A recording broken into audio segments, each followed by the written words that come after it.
Paoletta d'Archeville, adversaire d'un jour, mais complice toujours. Ce PSG Bordeaux, c'est évidemment l'histoire des retrouvailles entre Paoletta et ses anciens coéquipiers. Des Bordelais audacieux en début de rencontre. D'Archeville défie DU. Son centre est repris par Celades, mais Heinze freine la balle. Alonso s'en saisit. Ex-Bordelais peut-être, mais pas de traitement de faveur pour Paoletta surveillé de près. Seul le mouvement peut l'arracher au marquage rugueux. C'est le cas sur cette belle combinaison. Reynaldo en profondeur. Au bout de sa course, Paoletta est fauché par Ulrich Ramé. Penalty en faveur du PSG. On joue la 17e minute. Pas touché, dit Ramé. Et pourtant, Paoletta est bel et bien bousculé. Face à face entre le Portugais et son ancien capitaine. Et c'est Ramé qui s'interpose. Incroyable scénario. Le gardien girondin a quasiment lu la trajectoire du ballon avant le tir. Mais qui mieux que Ramé pouvait anticiper la frappe de l'ex-bordelais. 2 minutes plus tard, comme pour faire monter l'intensité, Bordeaux lance un contre ultra rapide. D'Archeville attend du soutien et trouve Celades lancé. L'Espagnol trompe Alonso d'une superbe reprise sous la barre. 1-0 pour les Girondins. Premier but d'Albert Celades, le Madrilène. La prime à l'audace pour une belle frappe instantanée.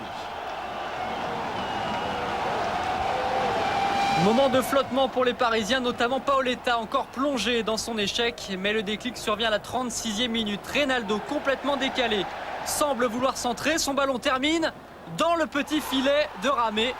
Un but exceptionnel, pas forcément volontaire, mais qui remet Paris en confiance. Un partout, réussite totale pour le Brésilien, qui signe son 6e but en championnat.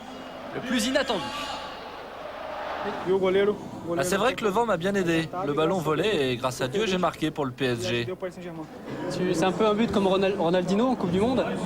Et oui, c'est ça, c'est absolument la première chose à laquelle j'ai pensé. Ronaldinho en Coupe du Monde.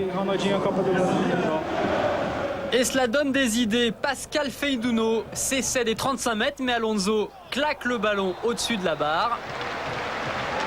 Puis, juste avant la mi-temps, c'est Gabriel Heinze sur ce corner qui tente une volée du gauche.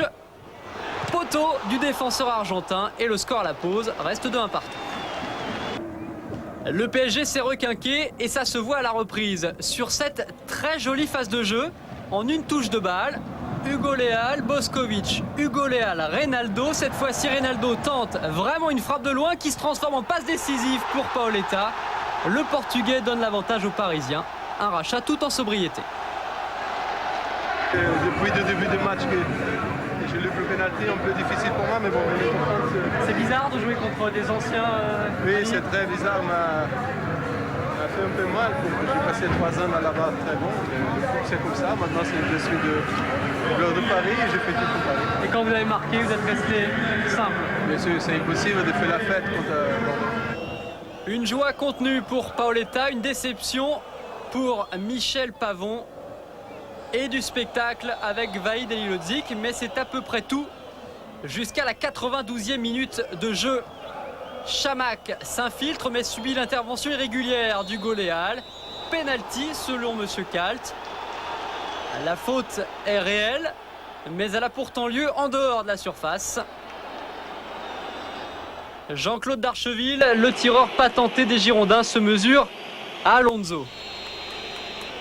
Darcheville qui tente un geste fou, une panenka qui s'envole au-dessus du but. Ébouriffante prise de risque du Guyanais, réconforté dans son malheur même par les Parisiens qui s'imposent du coup de buts à 1. Alain Tox, tentative d'explication.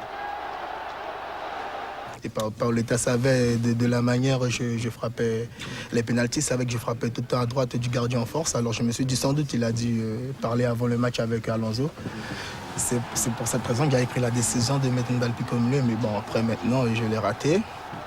Comme j'ai dit à mes partenaires et aux dirigeants, le point du match nul, il est pour moi ce soir. On a essayé de lui inventer un truc. Et puis bon, apparemment, si lui-même le dit, c'est vrai qu'à partir du moment où un joueur qui pose le ballon, s'il est un peu hésitant, il y a plus de chances pour moi. Donc là, il a tenté un coup de folie. C'est les artistes, hein, c'est comme ça. Des fois, il leur passe par la tête des trucs qu'on comprend pas trop. Mais bon. Moi, j'aurais préféré qu'il le tire en force, même s'il le rate. C'est pas un problème. Le rater, comme je l'ai dit, il n'y a que ceux qui ne le tirent pas qui ne les ratent pas. Vous le regrettez, Jean-Claude? Attends, on vient de perdre un point au Parc des Princes, on fait un bon match, je rate un penalty d'une manière où je pique, vous voulez pas que je regrette? c'est normal que je regrette, mais comme j'ai pu le dire, tout ce que je fais, j'ai toujours l'habitude d'assumer, je l'assumerai.